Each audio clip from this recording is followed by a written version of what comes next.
Okay, guys, let's do this. Okay, so quick business. I've decided to change the exam to the 7th of October because someone paid me $100 to do it. I'm just kidding. I'm trying to encourage making money. No, just because this is the first time I've taught this class on 2 days a week, and I'm just trying to work out the timing, and I was off by about a week. So I was going over what I was teaching this week, and I realized there's no way I was going to get it all in. So there you go. 10-7. The result of that is that this week's recitation, which is review problems, is going to contain some problems that we may have not learned yet, and that might be frustrating to some people, but just remember, they're practice problems that you can do when you're studying. It's not stuff that you're supposed to know right now. It's just to kind of get you used to the kind of problems you should see on the exam. And then next week we'll do the HIV paper about endocytosis of CD4, and that'll be good because we'll have all learned endocytosis, and it'll be kind of a nice light review as you're studying. Yes? Will the sample problems from recitation be posted on Blackboard? They are on Blackboard. They just weren't today yet because I didn't get a chance to talk about them before today's recitation. Yes. So for those who are freaking out about not knowing what's for recitation, because I got a few emails, the problems are now posted. It's not a paper, it's a practice problem. So they're all on Blackboard. So just a quick word about the extra credit. A number of people got a point. Good job, good job. Some people did not. Usually that's because you didn't hear the question right, you didn't answer it right, but it's not that you were wrong, you just didn't answer the right question. But the main thing, so the question was, how are misfolded proteins recognized and degraded versus refolded? Because there was this whole thing of they're glycosylated, then there's this trimming and addition of glucoses that is going to dictate interaction with calnexin and calreticulin, and eventually, if the protein is folded properly, the final glucose is trimmed, protein is released into the cell, but if it's not properly folded, then you have reglycosylation, which results, what was that? Is that you? Oh, sorry, I just was like, ah, okay, I thought it was me. Usually, oh yeah, so you have this reglycosylation and refolding, and then the question was, well, how can it tell if it should be refolded versus degraded? And I don't know that we completely got down to the answer of that, all the answers I got, but I got a lot of nice things of like how misfolded proteins are recognized. Some people just reiterated what I taught in class. If you didn't get the point, so I'm really glad that you thought about it. But some of the things that I got were misfolded proteins have these exposed hydrophobic regions that will cause chaperones to bind to them and cause recognition by this glycosylase that's going to reglycosylate, and how there have to be export signals to be exported out of the ER, and those will be obscured and not available. And so there were a lot of nice logical things that people said to me, so that was very good. Now, for those who are looking for this is the answer, science doesn't always work that way. Often there's research going on and people have theories, and there's some evidence of this or that, and that's kind of anything that you send to me that makes sense and is similar to things that I found, you get the point. So good job. And so just to reiterate, the Stump the Teacher bonus points are always due to me by email within 24 hours. So pretty much anything that came by 4 or 5 o'clock, I've done. Okay. One other thing that I don't have up here, people have been asking me how to start studying. I've been telling them, draw out, you've already kind of drawn out major processes, so draw it out and then take all these little details that you feel like I'm flooding you with and try to fit them onto your picture. And then feel free to come to me with your picture and say, hey, I drew this all out, I put these all here, does this all make sense, am I missing something? Because I want you to start thinking of things as a process and not as just details, okay? Okay. Where have we been, where are we going? So we started out talking about going from mRNA to protein and all the different things that happen. And then we started the secretory pathway, import to the ER, and the ER, and now we're doing to the ER and Golgi, and then back to the ER. And then we will be talking about Golgi, and then the Golgi function, and then the movement of proteins from the Golgi to the lysosome, and then we'll talk about endocytosis. Then next week, we're going to talk about import of proteins to the nucleus, or import and export, so nuclear localization, nuclear export, and import of proteins to the mitochondria. And that will kind of round out all the information that you'll get to learn about this before the exam. Here's the very long list that keeps growing. It's whatever. Just what are you going to do? Okay. It's all, y'all, you know it all already. Okay, so this is where we ended on Wednesday, right? We were talking about retrieval of ER resident proteins, and this was also on this week's quiz. And so I put a fairly complicated question on this week's quiz because we had learned about it already, and I figured it was a good opportunity to give you a question that was kind of similar to something I might ask on an exam. And so that KDAL question, and a lot of you guys, oh dear, a lot of you guys maybe haven't taken the quiz yet, but whatever, that question is similar to what you might see. So where we ended was talking about ER resident proteins. So these are proteins that live and work in the ER, okay? And how sometimes they might escape the ER. So here they are working happily in the ER, and they might by mistake make it out of the ER in a budding vesicle and go to the Golgi. But they need to go back to the ER. And so how do they do this? They have this sequence in their protein sequence that's KDAL, okay, for the single amino acid letter code, right? And there's a KDAL receptor that's going to bind to that sequence and recognize those proteins and bring them back to the ER. So it's an ER retention signal. So what they're showing in this picture is there's this forward pathway and there's the retrieval pathway. And you'll notice up here there's this pH gradient, and that at a more neutral pH, the receptor is less likely to bind to KDAL. And that's how it works. At the more acidic pH, your receptor is going to bind to KDAL tightly, and then it's going to move its way back towards the ER, and then it will enter the ER where the pH is more neutral, and it will release the ER resident protein. Right? Because remember, protein-protein interactions are pH dependent, right? So I have this list of questions we need, and that's going to kind of help you with studying for this. So my question for you guys is, what if KDAL is missing? What's going to happen to a protein if KDAL is missing? Yep. Right, it's going to be secreted right out of the cell because it's the secretory pathway, and the default is secretion unless diverted elsewhere. You can think of it that way, right? If you have a mannose-6-phosphate added to you, which we're going to learn about shortly, then you will be diverted to the lysosome. If you have a transmembrane domain, you can think of it as being diverted to the membrane. And if you have KDAL, you'll be diverted away back to the ER. Okay. So are there other? So not all ER resident proteins have KDAL. Believe it or not, that makes it very simple. But there's another mechanism for retaining ER or Golgi resident, well, ER resident proteins. Or and you can think of it. What you should also be thinking is, how come the Golgi proteins, like how is there a Golgi retention signal? What about how do we keep those proteins there?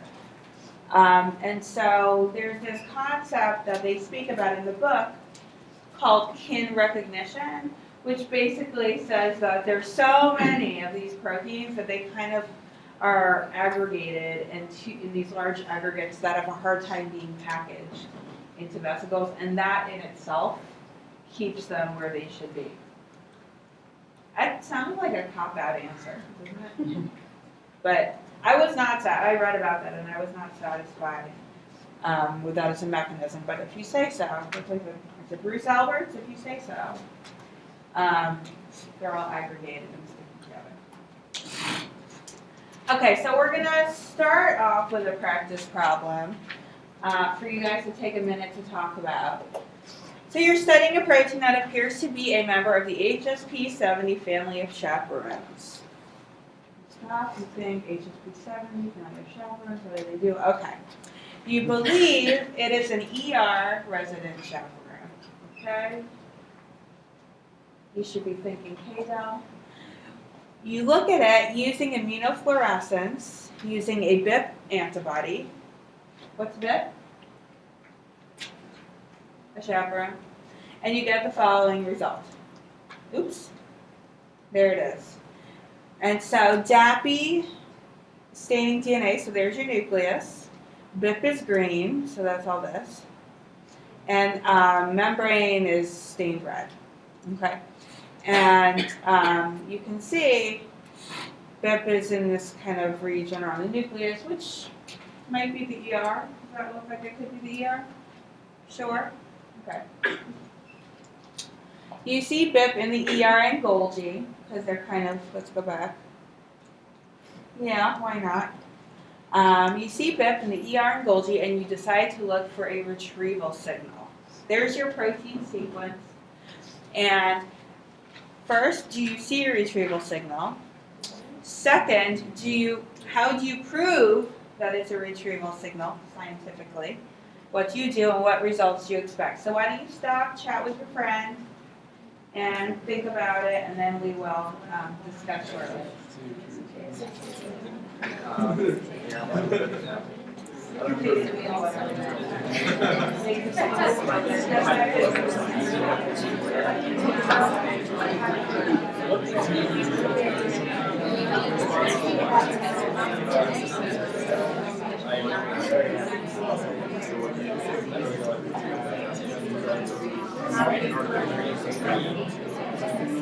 Well, that has to take place in the I guess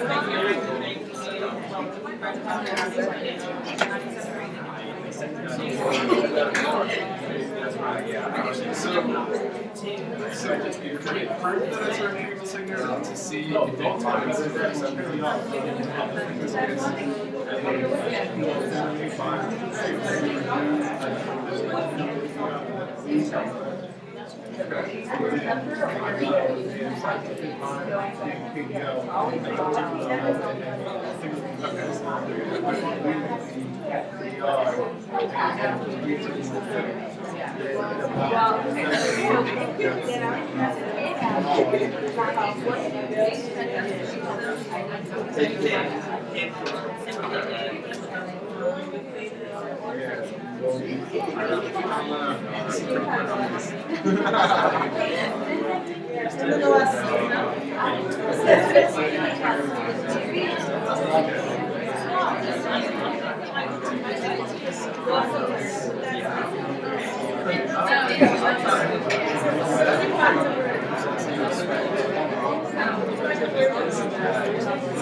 Well, if it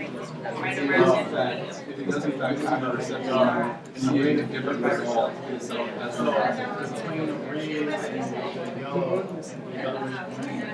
so you expect that the result, which tells us to get out of the heads of have to prove that it's a retrieval signal, it stays bound in ER, what do you do? So we expect that if they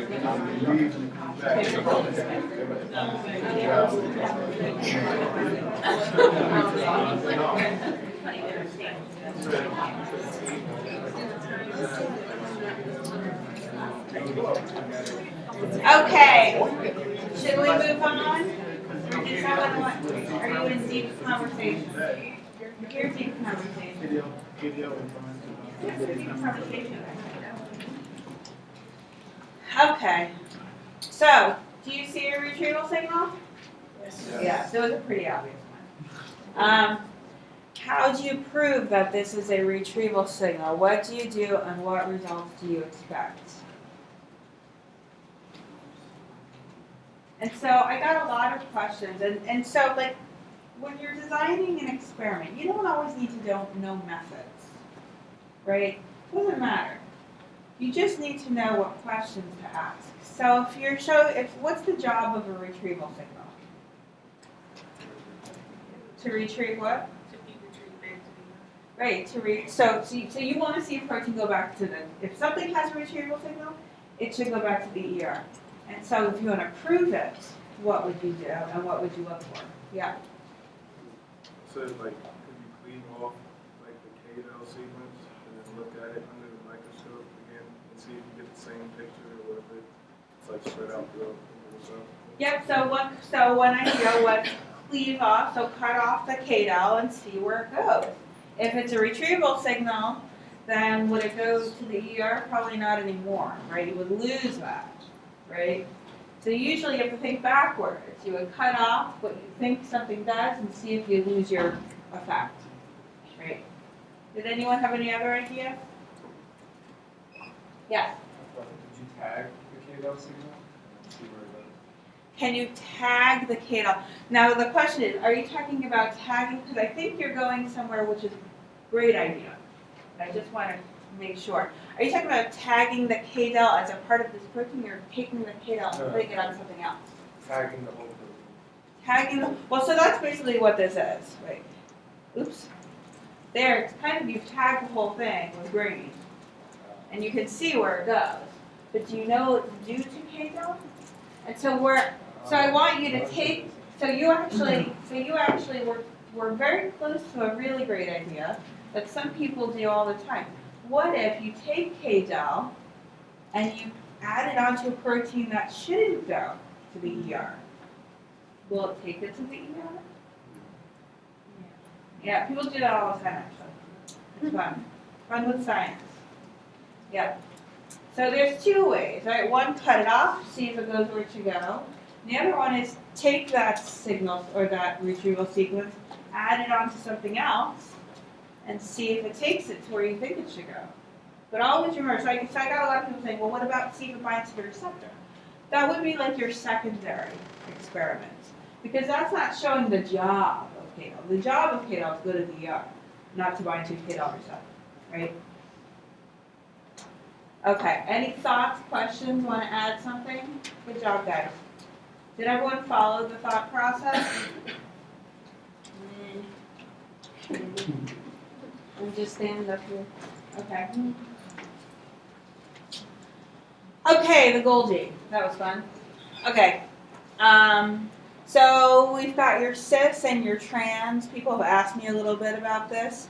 Proteins enter from the ER at the CGN, at the cis space. So your ER would be up this way. And then they exit from the trans Golgi network to the lysosome, plasma membrane, or secretory vesicle. So there's different sides. And you can think of it as the proteins come in up here, and they kind of, these vesicles, kind of like move them through the different cisternae, which contain different enzymes that do different things. And so here, this is showing some beautiful pictures where you've got your, so here's your ER up here. You can see there's actually little ribosomes stuck to it, your rough ER. Your nucleus is up this way. And then you've got your vesicular tubular clusters coming down to your Golgi stacks. These, you can actually see these kind of, they call them Golgi stacks because it looks like they're stacked up like pancakes, right? So then the other thing to think about is the amount of Golgi, just like the amount of any other organelle, well, kind of, might vary in different cells based on the cell's function. So cells specialized for secretion are apt to have more Golgi, right? Because, like, so, for example, goblet cells in the intestine, their job is to secrete mucus, so they are probably full of ER Golgi, right? Okay, so what happens in the Golgi? Basically, trimming and changing of sugars, modification of sugars. Remember, there was a huge sugar that was added to the protein in the ER, and that sugar was what was bound to by calnexin and calreticulin, and it was involved in protein folding and all that good stuff. And then eventually you have a little bit of trimming and the protein goes out towards the Golgi. Well, then you have further trimming of sugars that happens, further trimming and addition of sugars that happens in the Golgi. And so here's what's added in the ER lumen over here. And then you have this trimming and addition, and then here you've got this other addition, and then you end up with the complex oligosaccharide that is what you see with glycosylation. And so then I want you guys to notice this endo-H sensitive and endo-H resistant. And that's an enzyme that recognizes these high mannose sugars, and it's used in research when you want to determine where your protein is in the secretory pathway. You can treat with this enzyme, and only proteins in this earlier path, either in the ER or earlier on in the Golgi, will be sensitive to endo-H. It's a tool for research. If you ever feel like you need to know where your protein is, you can treat with that enzyme. Okay, so what happens in the Golgi? You get trimming of the N-linked oligosaccharides that are added in the ER. You get O-linked glycosylation. You get proteoglycans. You get sulfation. Basically, addition and modification of sugars. Okay? And so we had this question before. So this results in these glycosylated proteins. And most proteins that end up on the cell surface or secreted from the cell are highly glycosylated. And we had this question last week, why? Right? Why are proteins glycosylated? Right? And so there are a lot of different proteins. So if you think about, let's see. Oh, okay. So if you look at this picture here of the Golgi, you can see there's so many different enzymes in each compartment of the Golgi that add or remove or somehow modify the sugars. And you have to think, if there's so many enzymes involved, then it's probably important, right? Why would there be this system if it wasn't serving some function? And so so it's involved. So one big one is it's involved in proteins that are on the cell surface, and it will help to maintain a space between the proteins on the cell surface and other proteins such as proteases, because glycosylation makes a bigger kind of buffer zone around the actual protein by having all these sugars sticking off. It's also involved, obviously, in protein folding, as we talked about, right, with calnexin and calreticulin. It's also involved in cell adhesion, because remember, cells, they need to adhere to other things, and often those, and I'll give you an example in just a minute, often those other things might have these leptin domains that will bind to sugars, and then also involved in regulation of cell signaling. So this example here is selectins. They're these surface receptors that have leptin domains. They bind to sugars. And remember, domains, these are these parts of proteins that do something. So that means there's a part of the protein on this receptor, and its job is to bind to sugars. Okay? And so selectins are involved in binding to glycoproteins on the vascular endothelium. So here you can see endothelial cells in a blood vessel. And when, for example, a white blood cell needs to enter a tissue because of an infection, you'll get this increased expression of selectins, and you'll get increased expression of ACAMs. Am I right? Who's taking immunology? Adhesion molecules. And this will result in this interaction between these receptors and the other receptors on the that are glycosylated on the endothelial cells, and they'll act like Velcro, right? You've got the sticking between the sugars on one cell and these receptors with the lectin domains, and they're gonna. So remember, what do white blood cells flow in? Blood, maybe, yeah. And so they're rushing very fast. And they need to stop and slow down and then get in between the endothelial cells to get out of the blood and into the tissues, right? So part of the function of glycosylation is all these receptors contain these sugars, which these selectins are then going to bind to, and then you're going to get the slowing of the cells, and then they can stop and get in between the cells and out of the blood vessels. Do you guys think glycosylation is important? No. Yeah, so that's one example of one function of glycosylation.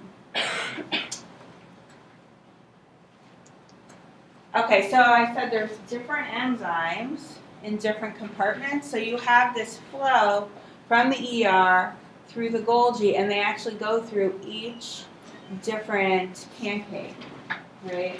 Are these pancakes? Oh wait, I'm not going to talk about food. Each of the cisterna of the Golgi. And in each one there's a certain enzyme that does its thing with the sugars.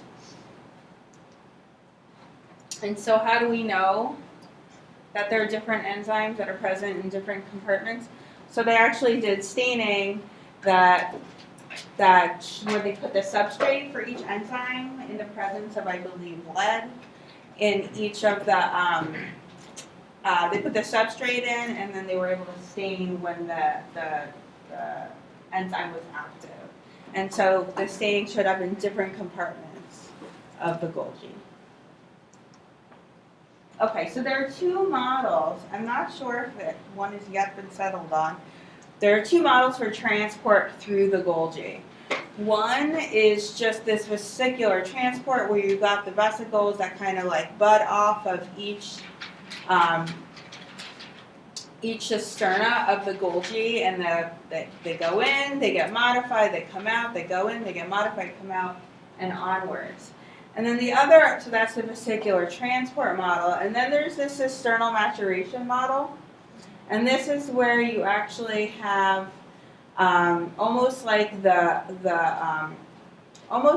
proteins, almost like there's one. You enter the Golgi and there's one cisterna that kind of matures, and that almost like the enzymes flow into the cisterna. But I think that this is the one that's recently more agreed upon. Okay, Golgi, trimming, modification of sugars, important glycosylation. Okay, so now I'm going to introduce the lysosome. And so the lysosome is a site for ubiquitin-independent degradation or digestion. This is right out of the textbook, and I don't completely agree. And I'll tell you why, just to confuse you. And that's because when you have endocytosis, sometimes endocytosis is regulated, especially receptor-mediated endocytosis, can be regulated by monoubiquitination. And then when you have endocytosis, you get the endosome going to the lysosome. But either way, you do not need polyubiquitination for degradation of proteins in the lysosome. That's only for the proteasome. But I'm just taking issue with the author for a minute here. So like you can think of the lysosome as, I said this to someone in class earlier, where is she? Oh, I see her over there. As a bag of acid full of enzymes that are really active under acidic conditions, right? It's this fairly acidic pH of about 5 inside the lysosome, and it contains all these enzymes that degrade things. They degrade every biological molecule that might need to be degraded. Nucleases, proteases, glycosidases, lipases, phosphatases, sulfatases, phospholipases, really pretty much everything you would ever want to degrade inside the lysosome. And they're acid hydrolases because they're only active at an acidic pH. Okay? And so does this protect the cytosol? What if like the lysosome breaks and then suddenly all these crazy acid hydrolases get out into the cytosol? Should we worry? Yes. No, because they won't function at the rest of the pH and stuff. Right, so no, they won't function in the pH of the cytosol, which is about 7 or so. Right. And so that's kind of a protective measure. So why isn't the ER in the Golgi? Right, remember all these proteins, so all these acid hydrolases, where do they come from? Where are they translated? See you, I want to see if I can get anyone else. Oh, I keep forgetting to bring my class list. Where are they translated? My friend. Proteins that go into the secretory pathway, where are they translated? ER, right. So proteins that work in the lysosome, such as all of these acid hydrolases, they come through the secretory pathway. So they're translated in the ER, they fold in the ER, they're modified in the ER, they go to the Golgi, they're modified in the Golgi. How come they don't destroy the ER and Golgi? Right? Like the ER has plenty of lipid, right? That lipid bilayer. Why isn't it destroyed by the lipase when it's being translated and folded? So it's only active in that pH. Right, it's only active in the acid pH. And so that's the other thing to think of. These proteins all need to make their way through the secretory pathway before they get to the lysosome. And so they're not going to be active until they're at an active pH. And that's kind of a protective measure for the cell. Okay? Any questions about this? Anyone wonder what I'm talking about? How about those who had recitation today? Are you like, yeah, whatever? Okay. Monday. It's Monday. Mondays are hard. Okay, and that's what this is showing here. There's this proton pump in the membrane of the lysosome. And it's constantly pumping protons in, and what does that do to the pH? Does it raise it or decrease it? Right. So that's how the pH is kept low. Okay, so why am I talking about this? So I'm introducing the lysosome because we're going to start diverting proteins to the lysosome. And then I also want you to keep in mind that there are multiple ways that proteins get to the lysosome. Yes? I'm sorry if you just said this, but what activates that pump there? This proton pump is just in the ER. It's showing ATP dependent, but really it's a proton pump that's pumping protons into the into the lysosome to keep the pH down. So there's no active, it just doesn't work. I'm sure there's some kind of regulation, but it is constitutive because you need to maintain that low pH. So my question is what's activating that, and I'm not really sure exactly what's activating it. But you do need to keep that pH down in there, so it's probably this constitutively active proton pump. The other thing to remember is where is this proton pump coming from? Remember, proton pumps are proteins that are embedded in membranes. Where are they coming from? The ER, right? Remember, this is a protein that was translated into ER, went into the ER membrane, and then budded out in the vesicle, went to the Golgi, and then was diverted to the lysosome, right? Maybe Monday. Okay. Okay. Lysosomes. This is just a picture of lysosomes visualized by electron microscopy and histochemistry. There you go. And what they're doing is they're actually using acid phosphatase being visualized because they put in the substrate in the presence of lead, and that's how you get the dark color, the dark staining that you can see. Okay, so I just introduced to you lysosomes, and I kept saying things are coming from the ER to the lysosomes. And I want to reiterate, if I haven't already, maybe I'll start by iterating and then I'll reiterate. The fact that these proteins, all these acid hydrolases, are not being degraded in the lysosome, they work there.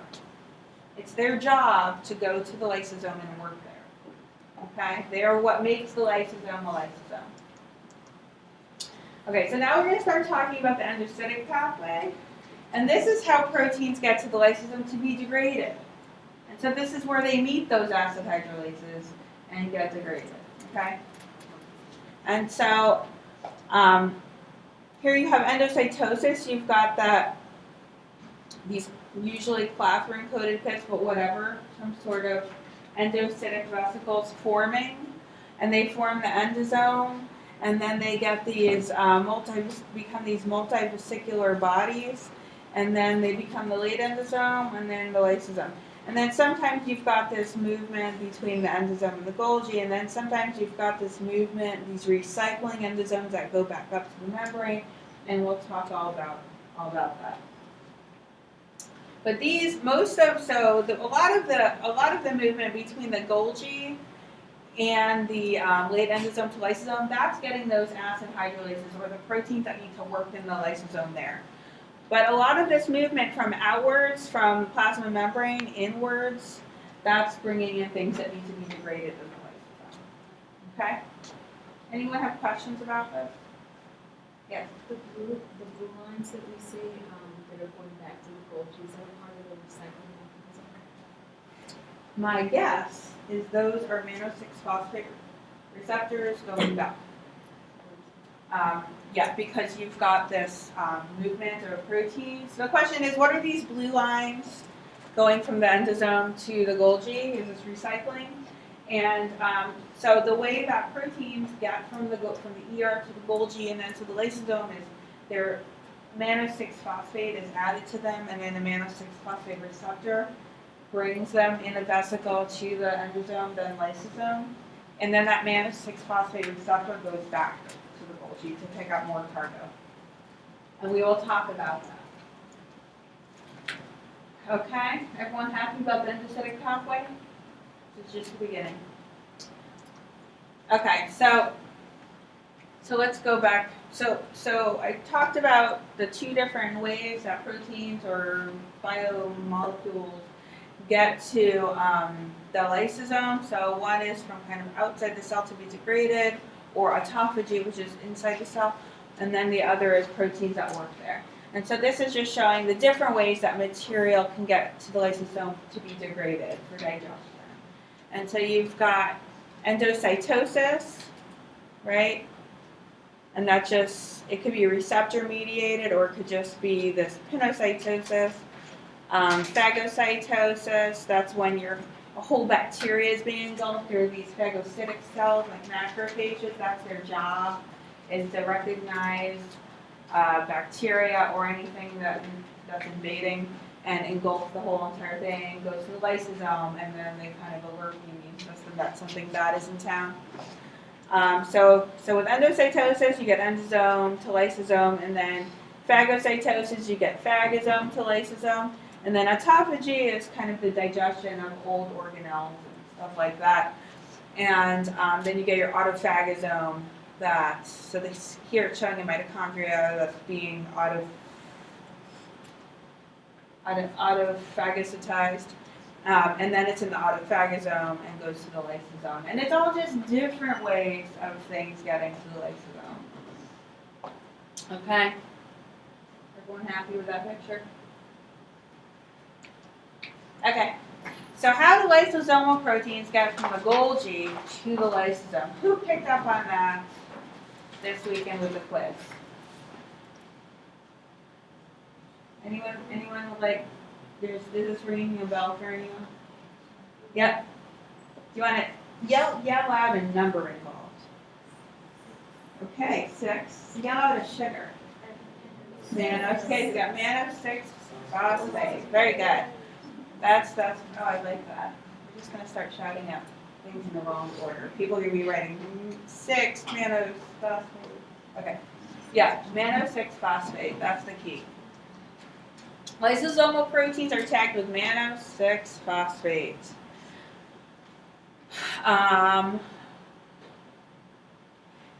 Why? How does this target lysosomal proteins to the late endosome and lysosome? What else? What? Okay, so you add mannose 6 phosphate, then what? Does anyone know? I can tell you. Yes. So there's a vesicle involved. So that's one way of these hydrolases being incorporated into vesicles. But what binds to them that gets them into vesicles? Mannose 6 phosphate receptor. Exactly. Okay. So then you're going to have to ask me, well, how does the Golgi know to add mannose 6 phosphate? How does it recognize these different lysosomal proteins, right? All proteins are leaving the ER with that same end-linked oligosaccharide, and they're all kind of going through the Golgi. So how can the Golgi differentiate between proteins that should be secreted and lysosomal proteins, right? So that's because so you have to always think to yourself, when you're thinking about how things happen in biology, something needs to interact with something else to make it happen, right? And so it's exactly that. There's this signal patch. So it's not a signal sequence, because a signal sequence implies it's 10 amino acids or whatever that bind to something. And here it's just a signal patch because it's the 3-dimensional shape of the folded protein creates this kind of patch of residues that wants to interact with the GLUT-NAC phosphotransferase. So this right here is showing your lysosomal hydrolase. And then this part down here that's dark red is a signal patch. And that's the part that's going to bind to the enzyme that's going to also be binding to the mannose 6 phosphate, and it will actually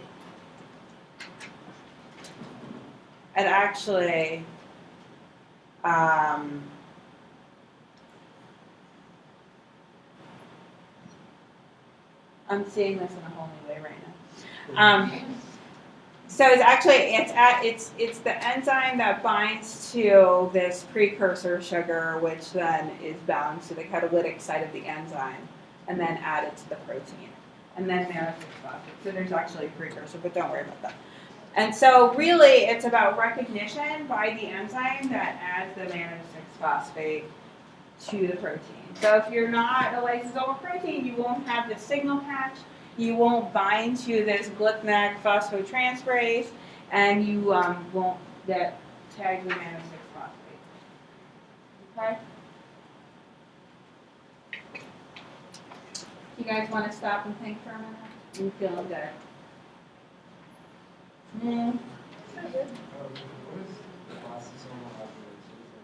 Okay, let's go back. Lysosomal hydrolases. This is what we were talking about here. Yeah. So these are all these hydrolases. So what's a hydrolase? Breaks down stuff. It participates in hydrolysis of things. So they're called acid hydrolases because they're breaking down things under acidic conditions. And so there's nucleases, proteases, glycosylates. So acid hydrolase is kind of like this broad term for all these different types of enzymes. Okay? And so that these are the proteins, these enzymes that work in the lysosome to create this digestive environment of the lysosome. And so what we're talking about now is how they get there. And so you've got, Hydrolase made in the ER taken to the lysosome, and it stays in the lysosome, like, yes, this is great. So I'm watching the brain, the wheels are turning. It's good. Yes, exactly. Hydrolase is made in the ER, goes to the Golgi, is tagged with mannose-6-phosphate, sends it to the lysosome, and that's where it works. That's its job. So mannose-6-phosphate is how it's- Yeah. Yeah. Okay. Did everyone follow that? Okay. Okay. We'll have a. Oh, she's cute. We're gonna have a moment here. So we're gonna talk. We're gonna do a quick case study. And you guys can have a moment to chit chat. So lysosomal storage disease. So you're a doctor or some kind of clinician, whether you wanted to be one or not. And you're working at the hospital. So a 3-year-old comes in and presents with multiple musculoskeletal abnormalities. You work at Hopkins where you assume everything is a rare disease. They really do that there. I'll tell you, I was there for nearly nine years, and I was on every floor of that outpatient center. Every time I went to the doctor for anything, they thought I had some rare disease and sent me off for some weird testing. I visited how many of you have seen every kind of specialist by your mid-20s, right? But if you go to Hopkins, you will, because every doctor you see there thinks that you're dying of something rare. But anyways, so you work at Hopkins, and this girl shows up, and you suspect eye cell disease, a severe lysosomal storage disease. You find, so you do some lab work, and you find low lysosomal enzyme activity in multiple cell types. So these are these hydrolases. You detect all lysosomal hydrolases in the blood and urine. Wait a minute, they're not supposed to be there. What's happening here? What could the defect be that is affecting all the lysosomal hydrolases? So take a minute to talk to your friends and wake up. Wake up, do some yoga. Everyone up, stretch.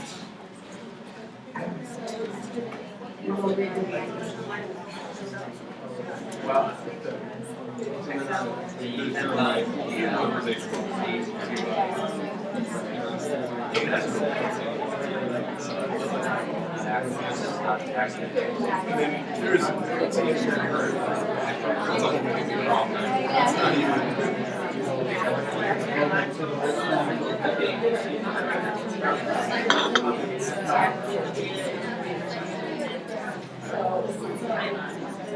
So you're thinking that there's just no the phosphorus transference is failing. So you can deficiency that. We're also thinking there's protein in her urine. She's got a whole other problem.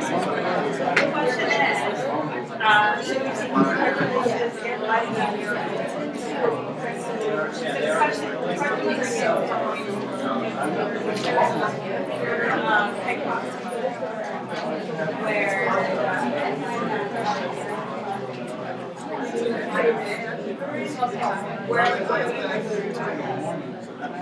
Secreted by the cell. and where will they end up?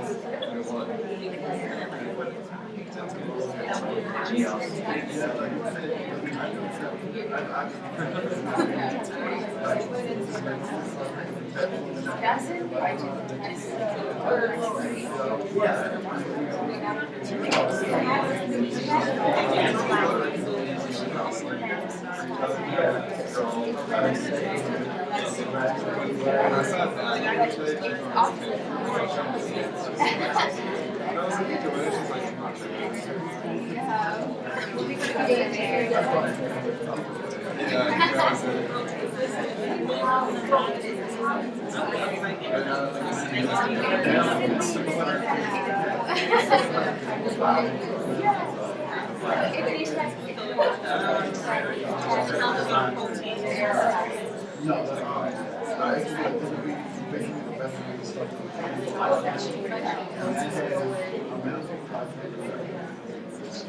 Oh, so it'll be like, Oh, it's a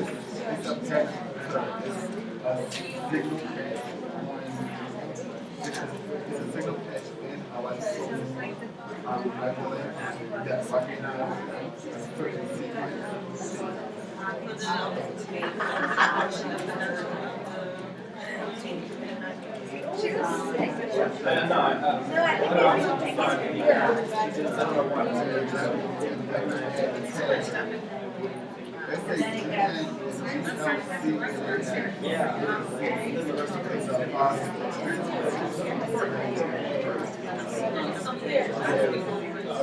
So that's basically in the last normal type of first, they'll recognize this sequence.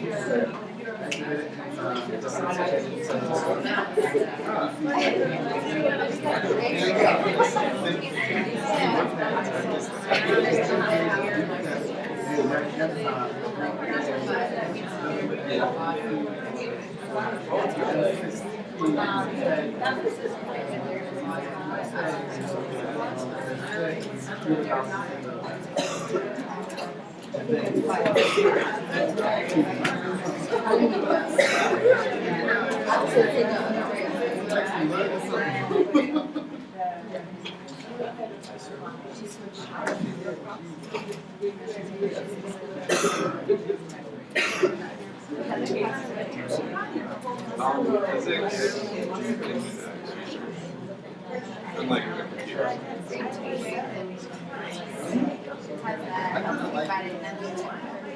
It was fun, or it's so far it's fun. It's just kind of like, it's like a two-step process. It's actually running the reaction and then like running, like, you know, the gel will have their own properties and things, because of things and it was like blocking essentially all like little lines on it.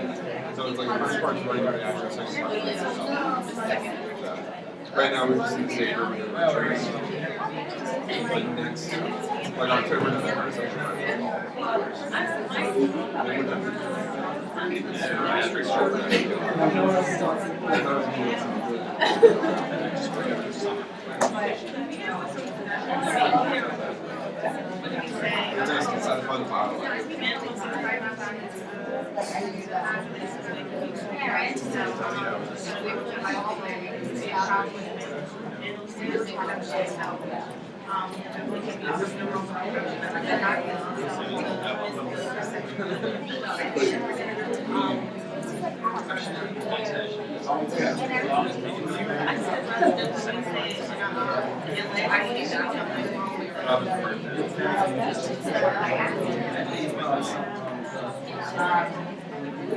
all It's just not that. It's not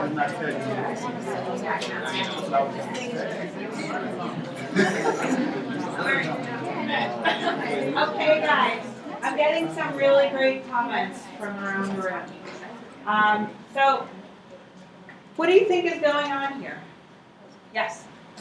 Detective Glicknack enzyme. So you mean this one, the glyphosate phosphotransferase? Yep, so why do you think there's something wrong with that and not with hydrolase? Thinking it's not getting to the lysosome, so it's not having the mannose-6-phosphate tag added. So the acid hydrolase, so, and the key here is that multiple cell types and all lysosomal hydrolases are affected.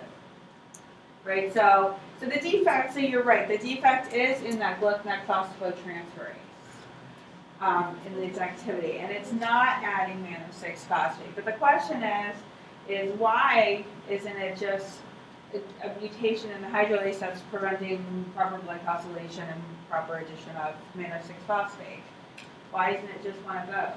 Yes. Because all the proteins are getting secreted out of the cell. Right, so all the proteins are getting secreted out of the cell. So how do you know? Where did you get that from? How are all the proteins getting secreted out of the cell? Well, I mean, like all the lysosomal enzymes. Okay. Like, and so they're kind of like, so they don't have a tag, like that's their only tag to be able to tell them where to go. So they're almost like proteins without a cause. They just kind of get secreted because they don't have any other place. Okay, so the lysosomal enzymes are not getting tagged with mannose-6-phosphate. They have nowhere to go, so they get secreted. What else am I hearing? It's because of the skeletal muscles being affected. So isn't that like where the acid build up or something, where acid would be building up, so that's when those proteins would be activated? Oh, interesting. So you're making that connection between the musculoskeletal abnormalities and the secretion of these acid hydrolases. The only problem there is that should these acid hydrolases be active if they're not in the lysosome? No. But now there was a whole conversation going on about, well, why does she look like this just from a lysosomal storage disorder, right? Because there's this huge musculoskeletal abnormalities, and why is that happening? So I think that what I'm hearing is you guys are right on the money in that mannose-6-phosphate is not being added to lysosomal hydrolases. They're not making it to the lysosome. They're being secreted out of the cell, which is why they're in the blood and the urine. But and this is affecting all lysosomal hydrolases, so it's got to be an enzyme issue on the glucosinate phosphortransferase, not on a hydrolase, because then it would have to be coincidental that all hydrolases have the same mutation, which is weird, because there's like 7 or 8 different types. But so why do you think that it's manifesting in such a severe way, right?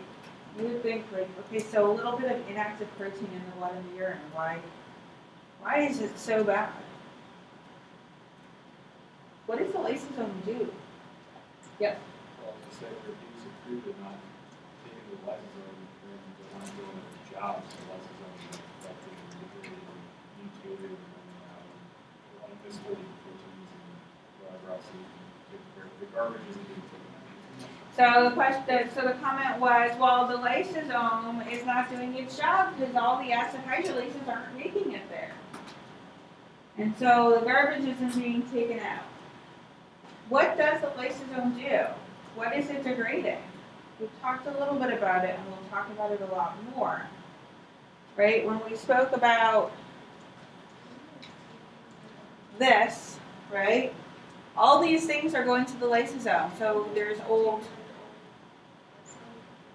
Did you have something? Degrade like old blood cells.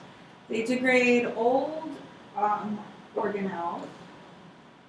Old blood cells. I'm not sure about that, but definitely old organelles and bacteria that are around. Maybe red blood cells. I guess if they're taken in like bacterium.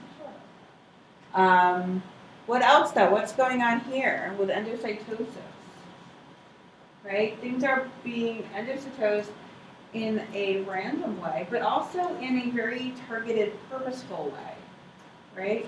And so I want you guys to keep this in mind as we start to talk a little bit more about this, because with receptor-mediated endocytosis, that's how a lot of signaling happens, and how a lot of signaling is turned off and regulated.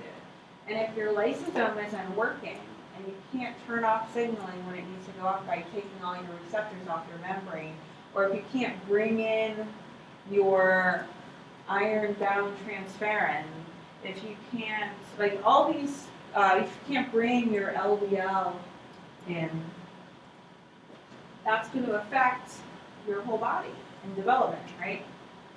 Yes? Like why wouldn't I guess those proteins be active in the muscles and start breaking down? Why wouldn't those proteins be active in the muscles?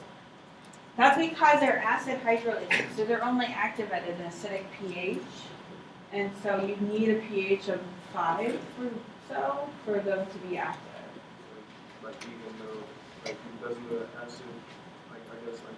You can get lactic acid buildup in muscles under when you have anaerobic respiration, right? But I don't know if it's this constant thing. It's only under like certain conditions. Yeah. So I mean, I guess if she was like lifting weights.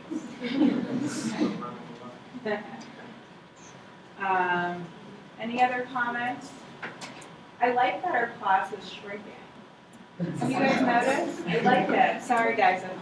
I like it because we can have more discussion. So when there's 90 people in here, it's harder to have discussion than, I don't know, we maybe have 60. We usually like go down to around 40 by the end of the semester.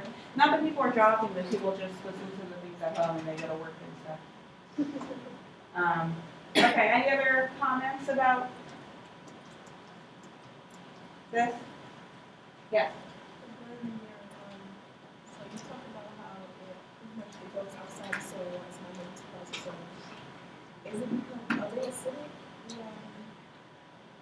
The hydrolysis that are coming out towards they're acidic, right?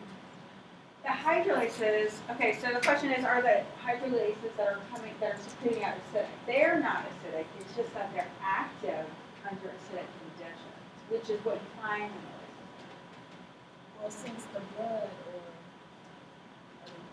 since it's pretty much like a buffer, since the pages are on seven, does that reverse how they react, or just be inactive? So the question was, since the blood and urine, I guess, well, urine has some acid, but the blood, we don't care about the urine, right? The blood is a pH of 7, right? And so will that affect the activity of these hydrolases? And yes, it will affect them, is that they won't be active at all. Right. So it's not that these acid hydrolases are going to the wrong place and causing trouble, and that's why she looks like this. It's that they're not going to where they should go, and so they're not functioning how they should in the lysosome. That's the thing. Okay. Okay, I'm going to move on. Good question. Good question. Okay.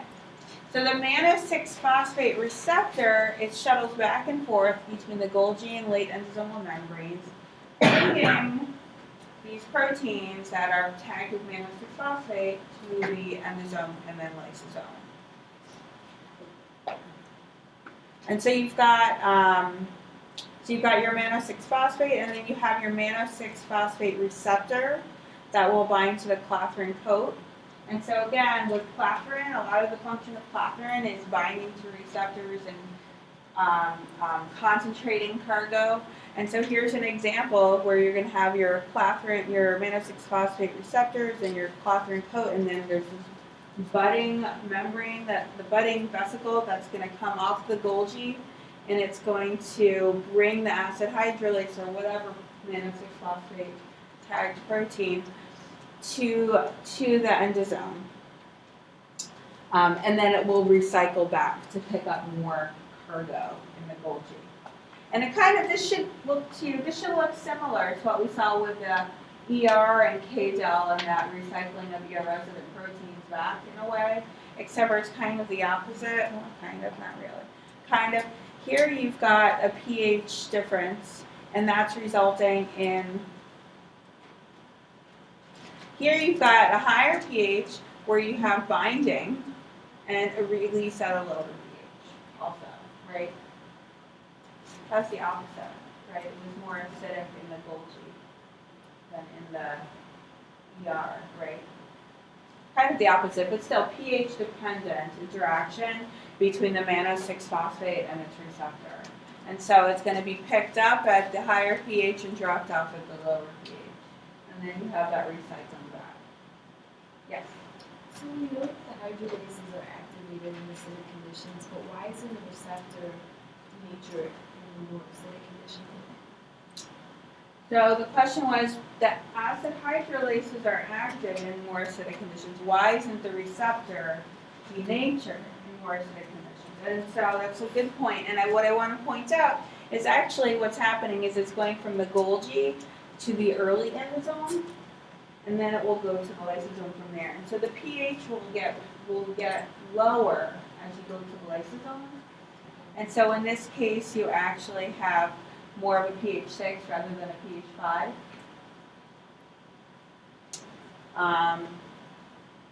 Good question.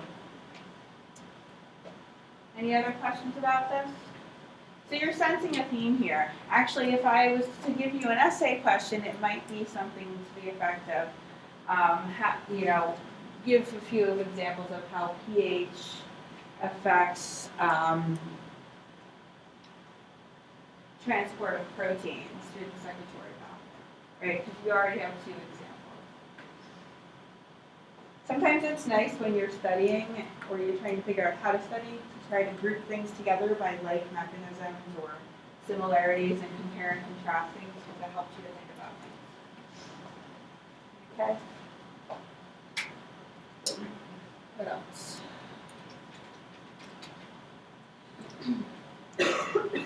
Okay. Right, so the lysosome is not always, so we talk about the lysosome as being kind of like the end of the line, right? It's like you get there, you're degraded, and you're dead, and that's that. And it's not always the case. There's lysosomal secretion where you can have removal of some undigestible debris out of the lysosome, and then specialized cells use this process under normal conditions. So melanocytes, which give our skin color, they produce and store pigments in the lysosome. They're called melanosomes. And then they release the pigment into extracellular space, and they're taken up by keratinocytes, and that's how we have color to our skin. And albinism is actually a defect in melanosome exocytosis. Just a fun fact for your Monday afternoon. Okay, so I want you to end today with drawing this out. I want you to draw out the whole process because this is how I like you guys to study. You can say I don't like this and not do it, that's fine. But then don't tell me that you didn't do it on your exam. Draw out transport of lysosomal proteins from the Golgi to the late endosome or lysosome if you'd like. Make sure to include lysosomal protein with the correct modification, correct receptor, vesicle formation, including adaptin and clathrin, and mechanism for protein binding in the Golgi and release in the late endosome. If you can do this all, then you get it. And so sit with a friend and try to do this. We have 7 minutes or something. And let's finish up that way. And if you have your color pencils, awesome. Yeah. What is like the difference between the late endosome and the white? That acidification. The So what? how acidic it is. So the question is, what's the difference between the late endosome and the lysosome? The lysosome is much more acidic. You get early endosome, late endosome, lysosome, and it's progressive acidification. So does the late endosome have like more proton pumps? It probably has more proton pumps or more active proton pumps.